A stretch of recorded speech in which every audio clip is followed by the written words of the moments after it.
Buenos días para todos. Este video hace parte de un gran material que venimos produciendo y editando durante los próximos días para publicarlo en los diferentes canales, de manera tal que podamos encontrar allí información muy puntual frente a una forma de ver la administración pública desde lo simple, pero con plenos argumentos para poder entender la dinámica que encierra este concepto. En ese orden de ideas, hoy nos asiste la obligación de involucrar el artículo 1 de la Constitución en todo lo concerniente a los elementos que allí se encuentran. Normalmente cuando nosotros pretendemos leer el artículo 1 de la Constitución, lo primero que hacemos es leerlo de la siguiente manera. Ahí les va. Colombia es un Estado social de derecho organizado en República Unitaria, descentralizado y con autonomía de sus entidades territoriales, democrática, participativa y pluralista, fundada en el respeto por la dignidad humana, el empleo, la solidaridad de las personas y la prevalencia del interés general. Artículo 2. Y seguimos normalmente. Pues bien, hoy día lo vamos a hacer diferente. ¿Cómo lo vamos a hacer diferente? Primero, vamos a dividir el artículo 1 de la Constitución y vamos a extraer exactamente los componentes que se encierran en las comas. Entonces, primero, ¿qué es lo que dice? Colombia, ojo, Colombia es un Estado social de derecho. Paremos ahí. Cuando hablamos de que Colombia es un Estado social de derecho, lo que se pretendió en el momento de la estructuración de la Constitución era que precisamente la sociedad se involucrara como eje fundamental de todo lo que tenía que ver con el Estado. Ya no es como antes, con la Constitución de 1886, Colombia era un Estado de derecho. Ahora no, ahora Colombia es un Estado social de derecho y con ello la sociedad comienza a manejar un papel muy importante. ¿Cómo importante? Importante desde que hay una línea de deberes. ¿Cuáles deberes? Deberes en los que la persona debe involucrarse en todos los conceptos que le atañen al Estado. Nosotros no lo hacemos. ¿Qué hacemos nosotros? Nos dedicamos simplemente a atacar el Estado no sirve, el Estado aquello, pero nosotros no nos involucramos. Involucrarse dentro del Estado implica que toca tomar decisiones coherentes, decisiones acertadas al momento de incluso nombrar nuestros representantes al gobierno. Por ello, nosotros nos hacemos acreedores a una serie de derechos. ¿Cuáles derechos? Derechos inicialmente naturales cuando nacemos. Por eso es que el Estado nos salvaguarda a nosotros absolutamente todo, porque son nuestros derechos naturales. El Estado está en la obligación de vigilar y comprometerse con que como menores nosotros tengamos la salvaguarda de todos aquellos derechos naturales. Sin embargo, esos derechos naturales al cumplir los 18 años es imparitable. Esos derechos naturales se convierten en derechos naturales. Y al convertirse en derechos naturales, nosotros nos convertimos en ciudadanos. Y al volvernos ciudadanos, nos asisten una serie de obligaciones, una serie de deberes. Seguidamente encontramos el concepto organizado en República Unitaria. Cuando involucramos ese concepto organizado en República Unitaria, es importante que nosotros tengamos claro que es desde el orden central, desde donde se rigen una serie de políticas estructurales del Estado para que nosotros nos acojamos a ellas. Entonces, por eso es que tenemos leyes nacionales. Y no solo eso, no solo con las normas. Asimismo, podríamos desarrollar una serie de conceptos, como por ejemplo, desarrollemos todo lo que tiene que ver con la contabilidad. La contabilidad se consolida a nivel nacional para poder entregar una información clara de cómo se están manejando las finanzas en el territorio nacional. El presupuesto, pese a que tenemos una metodología nacional, decreto 116, para manejar el presupuesto, simplemente los municipios se acogen a esa norma y manejan en su localidad todo lo que tiene que ver con el presupuesto. Los organismos de control a nivel nacional ejercen todo lo que tiene que ver con el control, la vigilancia en todos los procesos que demanda el Estado. Los ministerios tienen una serie de políticas sectoriales a nivel nacional y así sucesivamente nosotros podríamos comenzar a desarrollar un sinnúmero de elementos que desde el orden central tienen injerencia en todo el territorio y que son inviolables porque precisamente nosotros estamos en una república unitaria y a eso nos tenemos que someter. Y seguimos con este tema súper ácido, descentralizada y con autonomía de sus entidades territoriales. Hombre, no confundamos descentralización con independencia, es lo único que yo puedo decir. No me voy a involucrar en este momento en hablar si es descentralización objetiva o no la que se vive en el país, porque no es tema argumentativo para este video, pero sí puedo traer a colación dos elementos. Primero, lo que tiene que ver con descentralización territorial, que efectivamente la vivimos a nivel nacional, y lo otro, la descentralización, que tiene que ver con los servicios. Esas dos centralizaciones sí son bien importantes. Importantes, ¿por qué? Porque desde allí se estructura gran parte de todo lo que tiene que ver con la construcción del esquema de lo público y obviamente su manejo. Cuando hablamos de descentralización y la autonomía de las entidades territoriales, si bien es cierto una entidad territorial podría ser el municipio, entre otros, vamos a tocarlo como ejemplo. Entonces, el municipio. Entonces, miremos a ver cómo se comportaría. Entonces, desde el orden nacional como República Unitaria, nosotros tenemos que la Ley 152 es muy clara cuando en 1994 nos hablaba de los planes de desarrollo. Y la Ley 152 también es muy reiterativa al describir que los planes de desarrollo locales deben ajustarse a los planes de desarrollo departamentales y por consiguiente a los planes de desarrollo nacionales. Esa transversalidad debe ser objetiva. ¿Por qué? Porque estamos en una república unitaria. Sin embargo, en el carácter local, los mandatarios, conforme a su programa de gobierno, pueden organizarse de manera tal que en los planes sectoriales que ellos involucren en los planes de desarrollo queden plenamente particularizadas las metas y los objetivos que ellos pretenden y van a lograr perseguir durante su cuatrienio. Por eso es muy importante.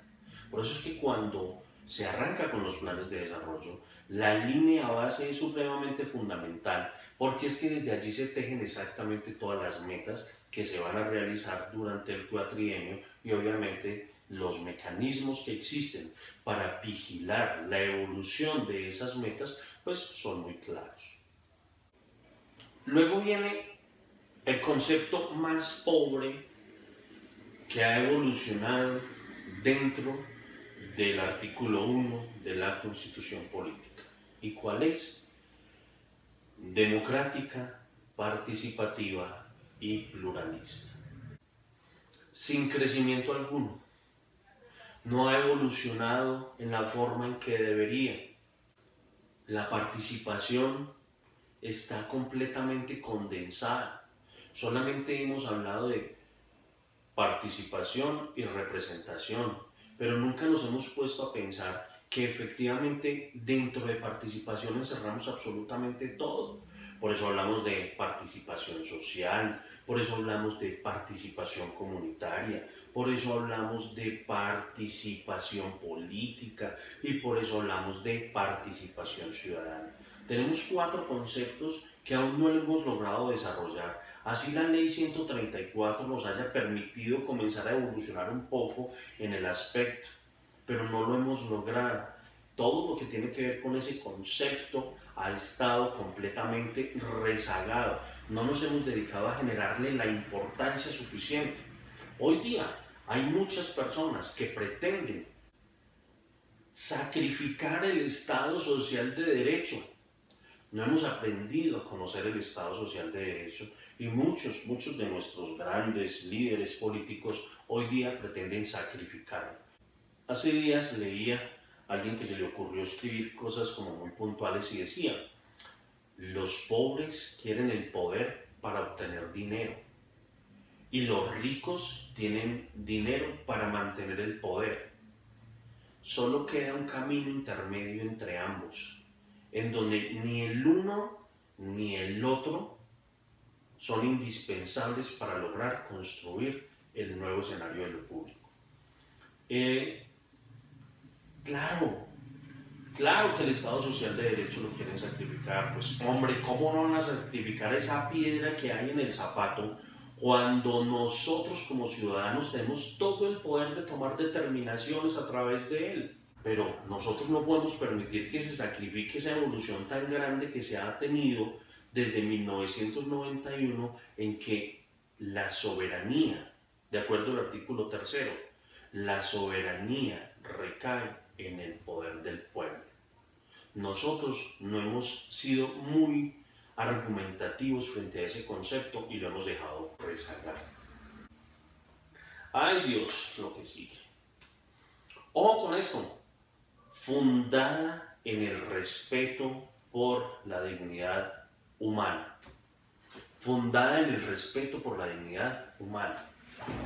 Fundada en el respeto por la dignidad humana. Cuando uno toca ese concepto, pues obvio, mi dignidad humana es completamente diferente a la tuya, aquel, a vos que estás aquí, Todos tenemos un concepto de dignidad humana diferente. ¿Ustedes se imaginan en Colombia para lograrle salvaguardar la dignidad humana a 48 millones de habitantes? Pues eso sería supremamente imposible. Sin embargo, la Corte, muy sabiamente, en la sentencia T881 de 2002, dejó claramente establecido que la dignidad humana de las personas se logra para efectos de nuestro Estado a través de la salvaguarda de una prestación objetiva de servicios públicos. Imagínense eso. Quiere decir que en la medida en que yo tengo unos servicios públicos eficientes, entonces yo tengo una dignidad humana muy similar a la de quienes tienen una buena prestación de servicios públicos. Entonces yo logro tener una dignidad humana, yo logro vivir dignamente cuando mis servicios públicos son entregados a entera satisfacción. O sea, logro con ellos cubrir las necesidades básicas que demanda mi diario vivir. Eso es supremamente importante. Entonces, es tan importante ese concepto que incluso en el artículo 365 de la Constitución Política, la Carta describe puntualmente que la finalidad social del Estado es la prestación de servicios públicos. Ahora, ¿qué hay por fuera de una prestación de servicios públicos en nuestro diario vivir? Transporte es un servicio público. Sigan ustedes ahí buscando. Transporte es un servicio público. Justicia es un servicio público. Recreación es un servicio público. Cultura es un servicio público. Y así sucesivamente pudiéramos quedarnos aquí analizando todo lo que tiene que ver con algunas actividades y lograr si se esquematiza dentro de un servicio público o no. Y muy seguramente todo va a quedar allí aterrizado. Entonces, el artículo 1 de la Constitución establece que Colombia es un Estado social de derecho, o sea, la sociedad es el eje fundamental de todo lo que tiene que ver con nuestra concepción de Estado.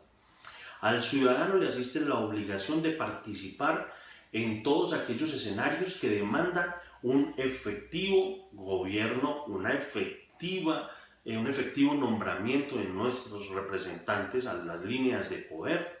Entonces, el Estado nos entrega una serie de derechos. Prestación de servicios públicos. O sea que nosotros recibimos servicios públicos para poder tener ese elemento que parece también desagregado dentro de la Constitución Política, artículo 1, que es dignidad humana. Y aquí sigue lo mejor. Y ese elemento esencial, esa responsabilidad para lograr ese elemento esencial, conforme al artículo 311 de la Constitución, se lo entrega a los municipios. Cuando dice en el artículo 11, al municipio, como entidad fundamental de la división político-administrativa del Estado, le corresponde salvaguardar la prestación de los servicios públicos. ¿Cómo la ven? Seguidamente la Constitución nos habla de el trabajo, pero no voy a desarrollar mucho ese concepto de trabajo porque finalmente es una camisa de 11 varas y no quiero comprometerme en el asunto. Ya otros, este video los motivará a hablar sobre él. Pero sí quisiera que se desagregara un poco ese concepto Estado benefactor y Estado paternalista. Porque en el Estado benefactor el empleo hace parte de una estructura muy interesante. ¿Cómo se conjuga dentro de un Estado benefactor todo lo que tiene que ver con el empleo Es muy importante la forma que allí se describe, pero en Colombia nosotros pretendemos que todo se maneje dentro de un Estado paternalista y el empleo es uno de esos elementos. En Colombia nosotros pretendemos que bajo un Estado paternalista en el que siempre nos han sometido, porque muchos de nuestros políticos, por lograr mantenerse dentro del poder, simplemente nos han entregado una serie de privilegios individuales, entonces nos han dado un sinnúmero de cosas para poderse ellos mantener allí y nosotros seguimos votando y votando y votando por los mismos.